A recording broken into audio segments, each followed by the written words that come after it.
It's an interesting day.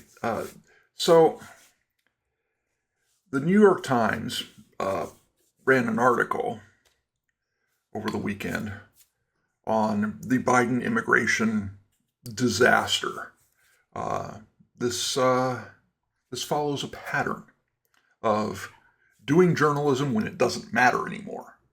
Uh, a lot of this could have probably been written 2022, 2023, ongoing type of analysis.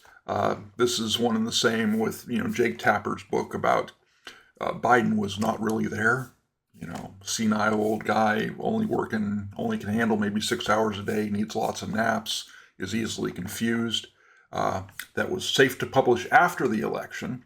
Before the election, it was cheap fakes. If you cut and paste, make our guy look bad, that's a cheap fake. That probably should have been word of the year in Propaganda Today magazine. Anyways, how Biden ignored warnings and lost Americans' faith in immigration. Uh, Biden probably did more to destroy even people like me who are, I'm kind of pro legal immigration. But when you do it so haphazardly as he did it, had done it, I start to look more skeptical of the entire enterprise, especially when you look at situations like the Somali community in Minnesota, which apparently the article I think I went over this a few episodes ago. The article had one of these articles quoted a Somali American professor at a college up there saying, "Well, cheating the government is part of Somali culture. Defrauding the government, that's part of Somali culture." Well, if we can't assimilate that out of you, then we can't have you here in the first place. But this is Biden ignoring warnings on immigration. A New York Times examination of Mr. Biden's record found that he and his closest advisors repeatedly rebuffed recommendations that could have addressed the border crisis faster and eased what became a potent issue for Mr. Trump. Not really news. But now it can be told. Now that it doesn't matter so much. At least doesn't affect Biden so much. Once Biden was president-elect, his positions threatened to drastically increase border crossings. Expert advising his transition team warned in a Zoom briefing in the final weeks of 2020. So this is a month before he takes office. They offered a range of options to avert that crisis by better deterring migrants. Mr. Biden seemed to grasp the risk, but you can never tell. The warnings came true and then some. After Mr. Biden became president, migrant encounters at the southern border quickly doubled, then kept rising. New arrivals overwhelmed border stations, then border towns, and this is what started to make it apparent to everyone, eventually major cities like New York and Denver. But only because of what Republicans did to bring attention to it. First, they underestimated the scale of migration that was coming. Second, they failed to appreciate the political reaction to that migration. And here is where there is a disconnect between the activist left in the Democratic Party, and all parties have this problem to a greater or lesser extent. Democrats have a bigger problem with it because their media, and the media they consume, tend to absolutely ignore it. But they believe that stronger enforcement would alienate Latino and progressive voters, and also that a border surge would not be important to most voters. Those calculations would later prove to be mistaken, with many voters, including Latinos, citing immigration as a reason for supporting Mr. Trump in 2024. Your activist base, the ones you're talking to all the time, the ones who head organizations, will tell you one thing. That's not always, and in fact maybe seldom, what the rank and file feel. I know a lot of Latinos who do not believe that more immigration is a good thing, even from countries they came from generations ago. Ones that come here legally, certain don't think the people who come here illegally, that's, hunky-dory because, similar last names or same skin tone or something like that. Especially the ones who came here legally, there's a lot of resentment for people who came here illegally. And again, don't make no mistake, this sort of illegal immigration pushes down wages. It has that effect, just basic economics. So it shouldn't have come as a surprise. It shouldn't have, but it did. So they try and get comment from Biden. They would not make him available for an interview, but provided a statement that blamed Republicans for blocking additional funding for hiring more border agents. If we want to play this game again, who had control of the House and the Senate when Biden was elected? It wasn't the Republicans. Statement also blamed Republicans for walking away from a proposed border bill because Donald Trump told them to. Well, yeah, because that was going to give Biden cover, and they mentioned this later in the article, but when it became clear Congress wouldn't act, Biden took decisive action on his own. Why do you wait 3+ years, nearly 4 years? Why? Because he didn't care.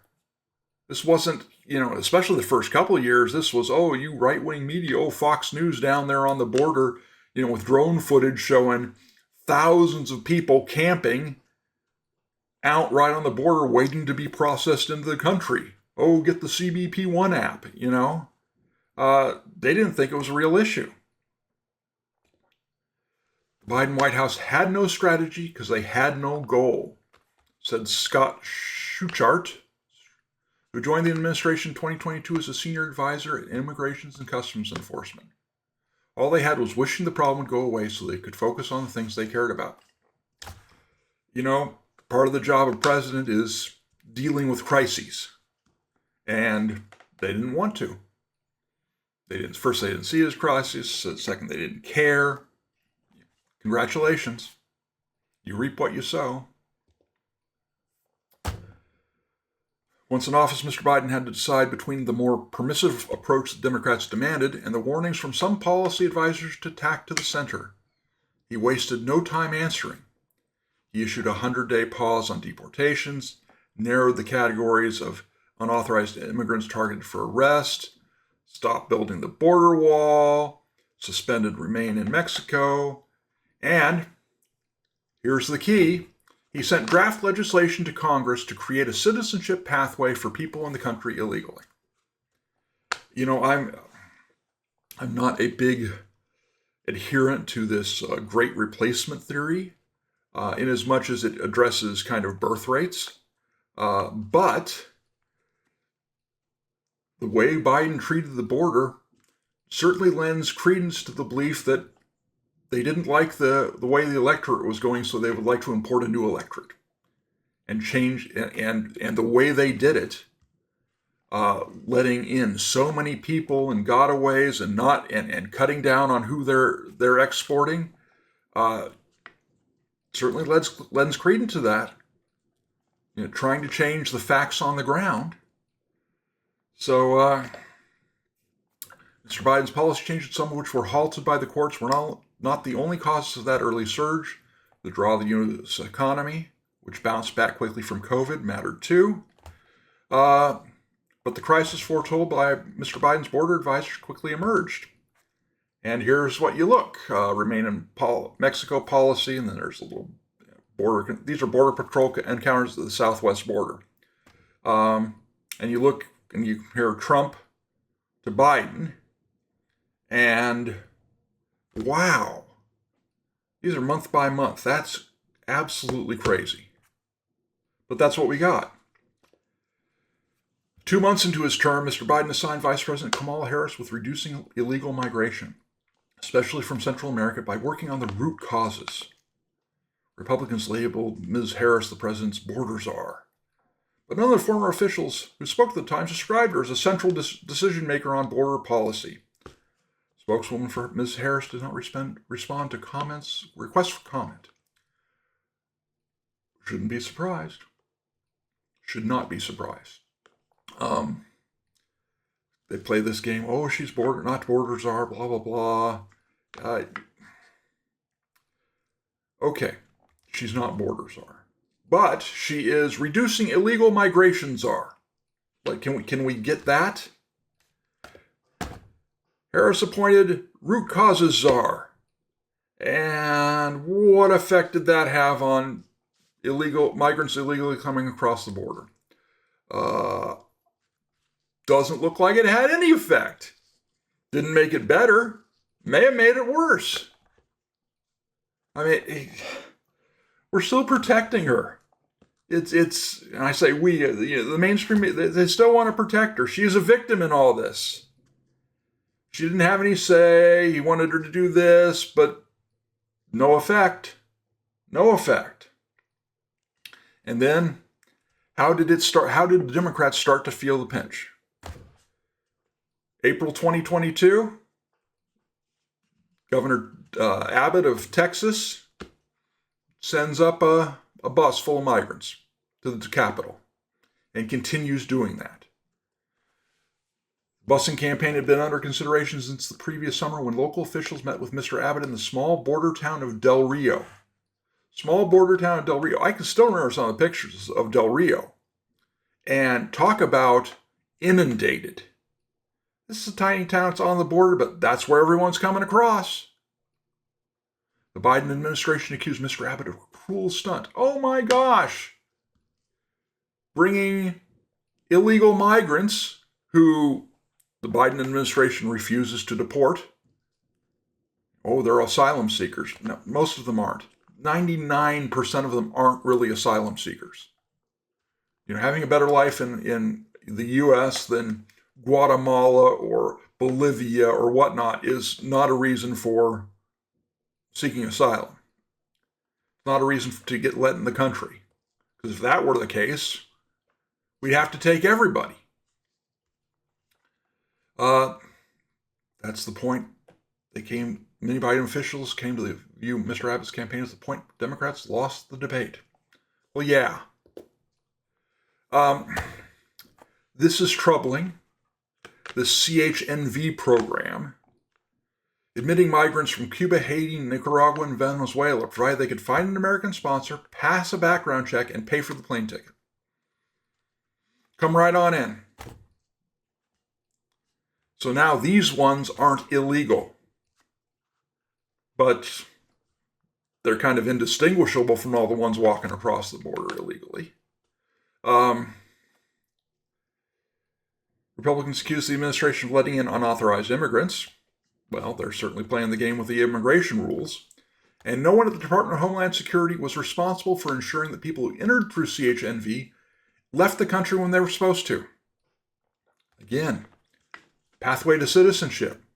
We'd like a whole bunch of illegal aliens in a whole bunch of states to feel indebted, morally or whatnot, to the Democratic Party for letting them in.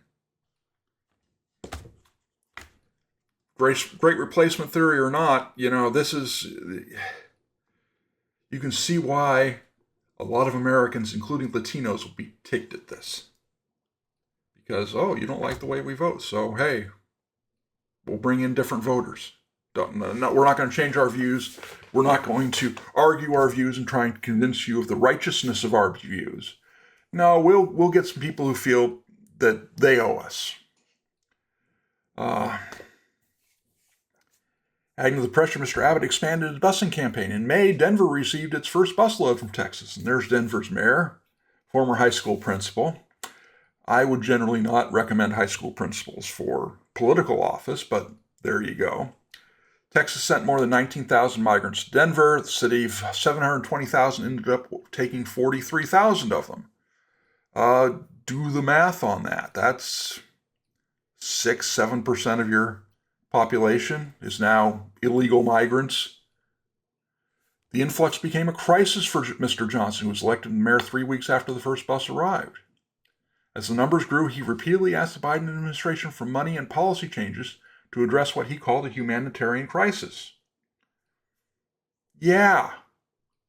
And this problem that Johnston here is complaining about in Denver was 10, 20, 30, 100 times worse in Texas.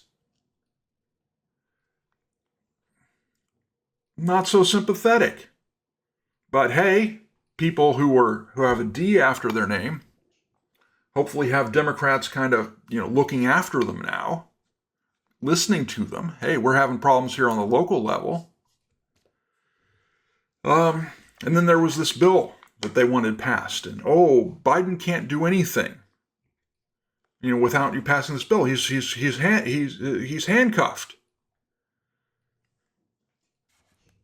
By June, 55% of Americans said total immigration levels should fall, highest share measured by Gallup since just after the September 11th attacks. And then, 5 months before Election Day, Mr. Biden reversed course. He issues an order all but closing the border to asylum applications, a move that was far tougher than the proposals that had been rejected during his first year in office. Border encounters quickly fell. So we played this pretend world that Democrats and the media created for 3 years. He can't do anything about this. This is just the way it is. And then 5 months before Election Day, Trump's numbers are looking good.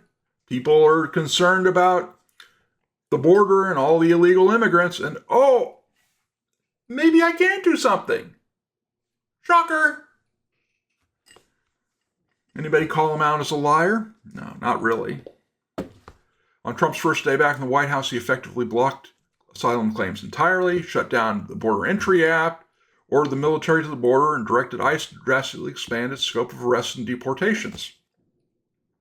The American people deserve a federal government that puts their interests first. The Biden experiment was over. A very different kind of experiment was just beginning. And I'll say this again. I said this Saturday. If you want to kind of see the video, check out my bad Facebook memes clip that's on YouTube. I think a bit of it's also on Substack.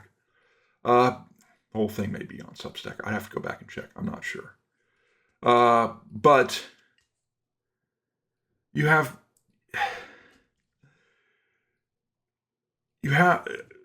these arrests are happening because Biden wouldn't do it. Now, is Trump going over the line sometimes? I think the ICE and the Border Patrol sometimes go over the line on some of this stuff.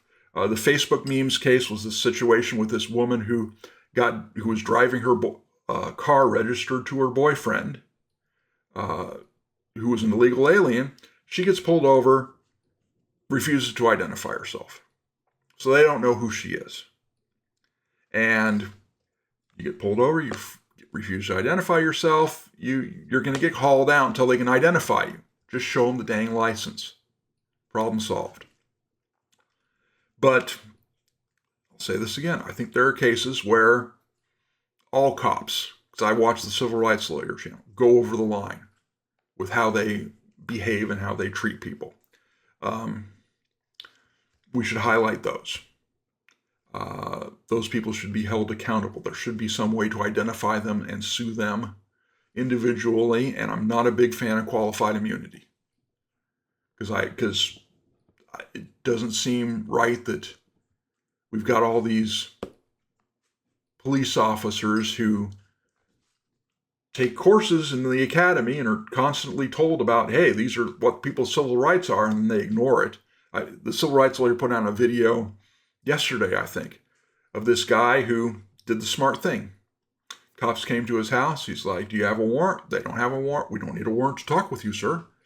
Leave my property or I'm going to sue you. The guy's denied a consensual encounter. At that point, without a warrant, police are trespassing. They need to leave, and he has every right to sue them.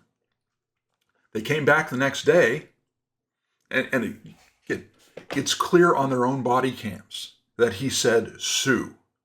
They came back the next day with a warrant from the judge because they told the judge he said shoot. They lied on an affidavit before a judge to get the warrant. Do they deserve qualified immunity? Hell no.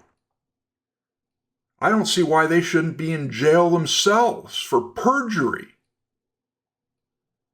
So, when you got a case like that, go after them. Make it hurt. Make the politicians be willing to stand up for good cops and not stand up for bad cops. Getting back to Biden. It's James Serwicki, he's a leftist. Good piece on why Biden's immigration policy went so awry. The question I always found impossible to answer is, what was Biden's endgame when it came to immigration? The article makes it clear there was no endgame, just muddling along with no plan. No, the article doesn't even answer that question, what was the endgame? It doesn't try to answer that question. Because as Fusilli Spock, good guy to follow on Twitter, has a lot of good takes, says the game plan was to flood the country with illegal aliens, exacerbating the crisis, making it too difficult to fix.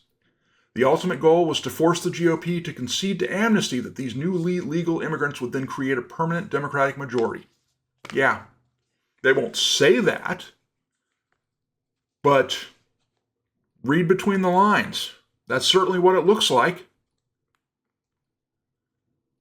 I mean, the first part of the article said that, Biden wanted to find a way for a path to citizenship for these people. Reagan, way back in the 80s, said, okay, but we stopped the illegal immigration, and he was suckered. Tip O'Neill, Democrats absolutely suckered him.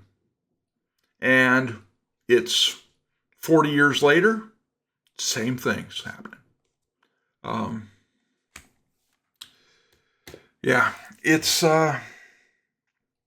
We should not be surprised. Thanks for watching this clip from the Hoystory On Air broadcast. I encourage you to follow me on Substack, Twitter, Facebook, and YouTube. I want to thank you for your support, and please feel free to watch another video or 2 or 3.